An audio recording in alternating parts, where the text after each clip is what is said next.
Bueno, este retiro que en realidad ya comenzó. Vamos a dar esta plática a modo de plática introductoria, viendo un poquito las disposiciones con las cuales habitualmente debemos emprender no solamente un retiro, sino todos los días, cada día. Y cada Pascua de alguna manera es un nuevo comienzo. Siempre hay comienzos. En realidad toda la vida son comienzos, uno está siempre comenzando.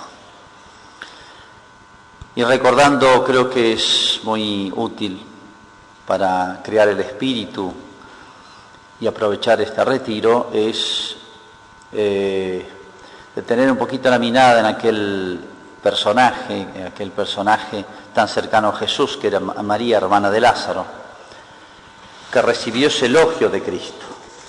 Cuando elogia a Cristo a alguien, hay que tenerlo muy en cuenta porque por algo lo elogia, no se equivoca. Entonces debemos imitar para poder recibir el mismo elogio de Cristo, que no es solamente un elogio, sino mucho más que eso, realmente descubre en nosotros lo que realmente espera. Yo diría, y no hace falta detenerme en el hecho, pues es conocido por todos, las dos hermanas de Lázaro, Marta y María. Marta recibió a Jesús, dice, pero María lo escuchaba. María eligió la mejor parte que no le será quitada. La mejor parte no es otra cosa que el mismo Dios, ¿no? La mejor parte no puede ser otra que haber encontrado el sentido de toda la vida. Y no le será quitado. Lo mejor no le será quitado. Está hablando en cierto sentido de la eternidad. Está hablando del cielo. Por eso, entre otras cosas, creo que 3 cosas hizo María que mereció esta observación de Cristo realmente tan consoladora. Lo primero que hizo María es darse cuenta, lo que podríamos llamar, el término es bíblico, el tiempo de la visita. Los judíos entendían lo que significaba esa palabra, la visita de Dios. Israel era un pueblo elegido. De alguna manera estaba habituado, no tanto por lo cotidiano, sino por toda la historia de Israel, a recibir las visitas de Dios. Cuando digo visitas, deben entenderse en un sentido bastante amplio. Distintas maneras como Dios se le había manifestado. Los profetas, o cuando a través de los profetas Dios le hablaba, era una manera de visita. Pero esas visitas eran tiempos especiales. Podrían ser tiempos de consolaciones o tiempos de purificación. Las dos eran visitas de Dios, ¿no?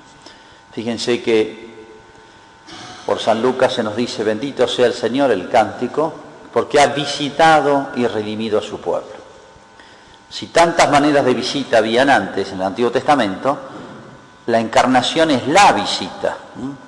Por eso cuando María va a visitar a Santa Isabel, esa palabra que va a visitar va nada menos que María, y el Verbo, aunque no ha nacido todavía, está encarnado en el seno de María. Se puede decir, toda la redención está ahí presente, visita a Isabel, pero ya la encarnación es la visita de Dios para la humanidad. Y a su vez Cristo en una oportunidad le reprocha a Israel, ¿se acuerdan? Cuando lloró sobre Jerusalén, dice, porque no ha conocido el tiempo de la visita. Israel no conoció el tiempo de la visita con mayúscula, de Cristo, ¿no? San Pedro también en la primera carta dice que los cristianos debemos obrar siempre bien delante de los demás, por más que nos calumnien, nos persigan, porque tal vez nuestras buenas obras sean percibidas como buenas por los malos el día de la visita de Dios. O sea, cuando Dios le dé esa gracia de la conversión, esa gracia actual de la conversión. Bueno, María conoció el tiempo de la visita de Cristo. Cristo visitaba la casa de toda la familia. Pero da la impresión de que Marta, que era buena, no era tan profundamente buena como María, porque María escuchaba a Cristo, ¿no? Entonces, esa visita de Dios viene de muchas maneras. Yo diría, viene todos los días puede venir todos los días, no son solamente los tiempos litúrgicos. En la vida cotidiana nuestra, tantas veces imperceptiblemente para los demás, como les decía, a través de las purificaciones o a través de las consolaciones o hechos extraordinarios, espirituales, interiores, que tal vez nadie se da cuenta, Dios nos visita. Pero hay que saber darse cuenta que Dios nos visita, porque a veces da la impresión de que es más fácil en las consolaciones, en la bonanza, en las cosas fáciles o buenas o consoladoras, gozosas, pero a veces en las purificaciones, o yo diría las mismas arideces, en las pruebas de Dios, de tantas maneras, Dios visita.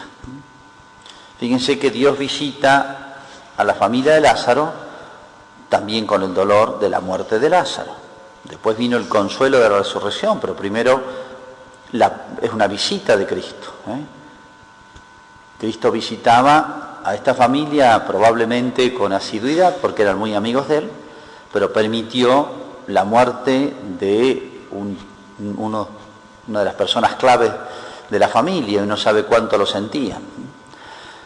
Entonces, el tiempo de Dios es imprevisible también, no solamente es tan interior que los demás ni se dan cuenta, sino que a veces es imprevisible. Dios tiene sus tiempos de las visitas y, bueno, no es que obedezca alguna ley humana, sino que a veces cuando uno menos lo espera, ¿no? Y si uno baste pensar en los grandes conversos, empezando por San Pablo, ¿cuándo iba a pensar él que iba a ser visitado en ese momento en que iba a perseguir a los cristianos? O uno piensa en los otros conversos más modernos, la conversión de Paul Claudel, cuando fue a inspirarse, entró a una iglesia para inspirarse porque había un clima de serenidad y de paz. Estaba ensayando el coro, estaba cantando el Magnificat, el coro de niños, ahí en París, y bueno, de golpe, él tuvo la certeza de la presencia de Dios.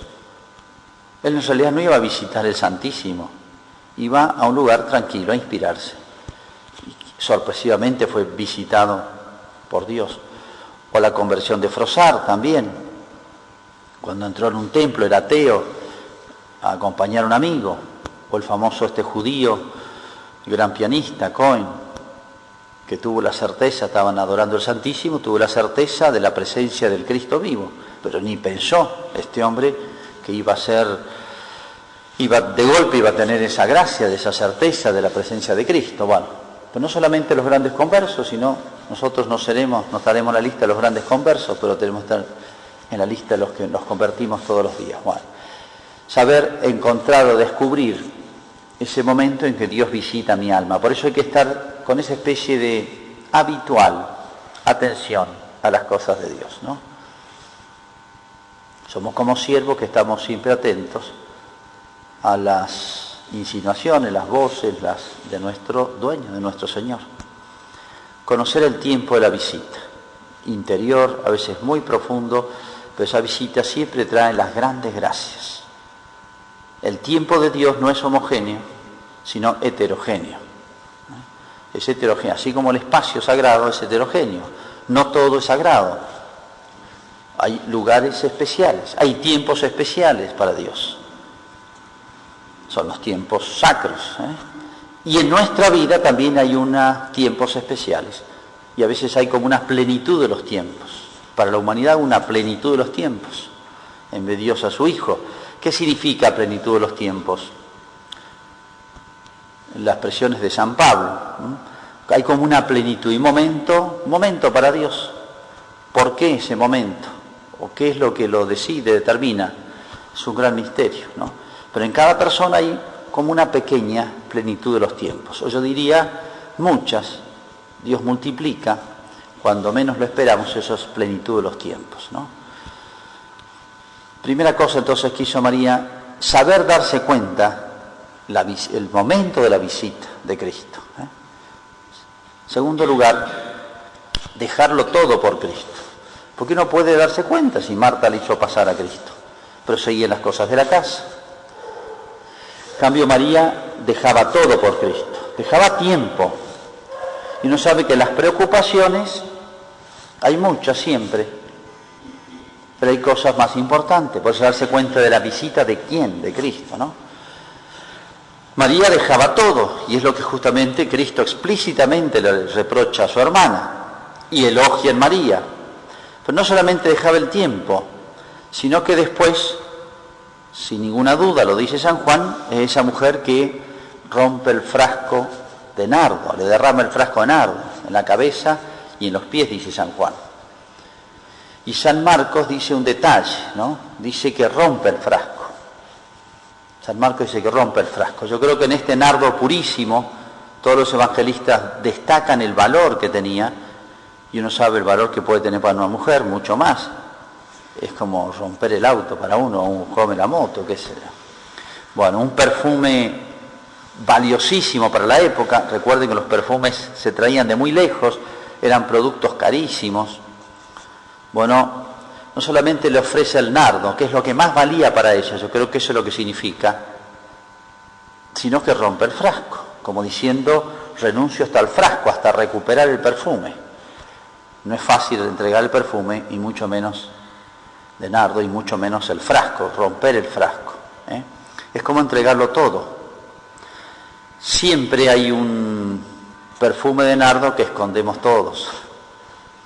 ¿Y qué significa ese perfume de nardo que escondemos todo en un rincón del ropero para que nadie lo conozca, ni lo vea, ni se pierda, Bueno, yo diría los afectos desordenados, siempre hay un perfume de nardo escondido en nuestra vida. O lo podemos preguntar al revés para descubrirlo. Si yo no soy más santo, si no he crecido más, si no tengo esa libertad para volar a las cosas de Dios con más facilidad, hay algo que me ata, a veces defectos disimuladísimos, escondidísimos, con apariencias de piedad, de santidad, cosas buenas. El nardo es muy bueno, es un perfume, que cuando se derramó por Cristo perfumó toda la casa, ¿se acuerdan que dice San Juan? Y hasta entonces estaba escondido. Uno dice, nunca fue más útil el perfume que cuando lo derramó. Dice que se llenó de perfume toda la casa, por así, y había mucha gente, como diciendo acá, que bien se hizo, percibieron esta buena acción, hizo bien a los demás. Si nosotros fuéramos capaces de descubrir ese perfume escondido que tenemos y romper el frasco, qué bien haríamos a los demás. Esa casa significa indudablemente la iglesia.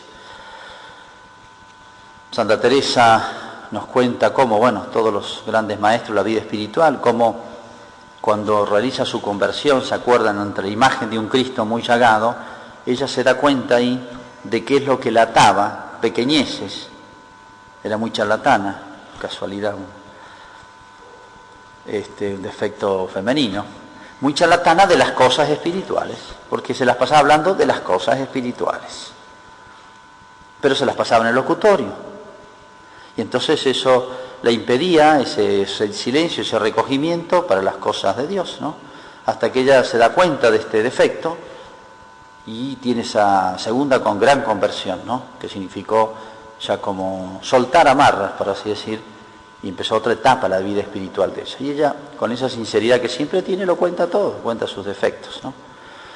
Bueno, tantas veces tan escondidos, a veces para nosotros mismos, o nos hacemos los tontos y lo escondemos, como el perfume. Bueno, los santos hablan tanto, y Santa Teresa va a hablar mucho después, de que para que llegue la contemplación, hermoso, está muy claro esto en el camino de perfección, ¿no? Ella dice, el fin nuestro es la unión a Cristo, la contemplación por la iglesia, para rezar por la iglesia, no es una mezcla lo contemplativo con lo apostólico. Pero ella dice que primero hay que disponer el alma para la contemplación. ¿Y cómo se dispone el alma? Sino con el deshacimiento. Ella habla tanto del deshacimiento, ¿no? El deshacimiento, con la cual uno queda libre para las cosas de Dios. Como María lo aprendió en distintas etapas, en distintas visitas de Cristo, terminó aprendiendo esto plenamente. Primero le dedicaba tiempo, pero esto es al final, cuando rompe el perfume, 6 días antes de la pasión.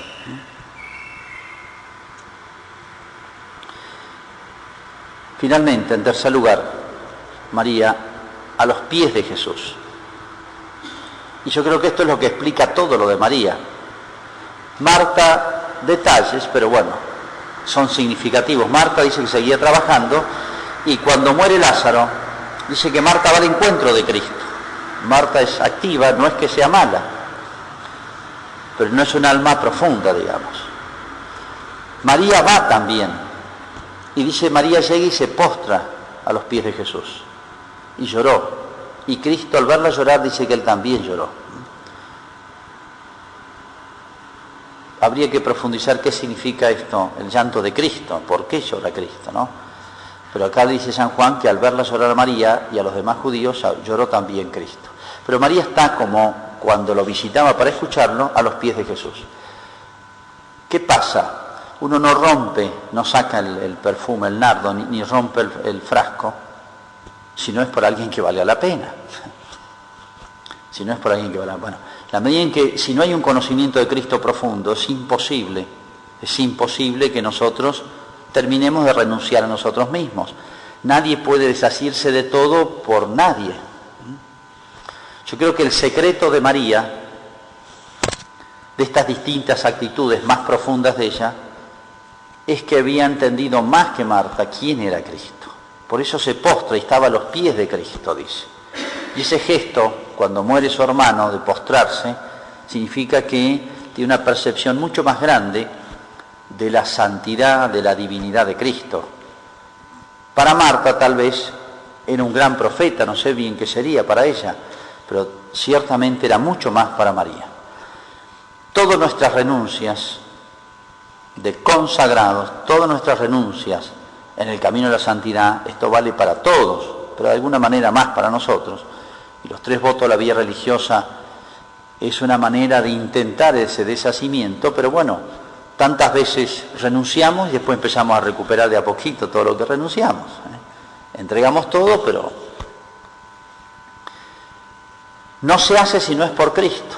Los votos, las renuncias no tienen sentido sino por Cristo. Sería las renuncias por nada o por nadie o porque sí, o con una especie de gimnasia espiritual, ascética, etcétera, no tiene ningún sentido, ¿no? Absolutamente ningún sentido.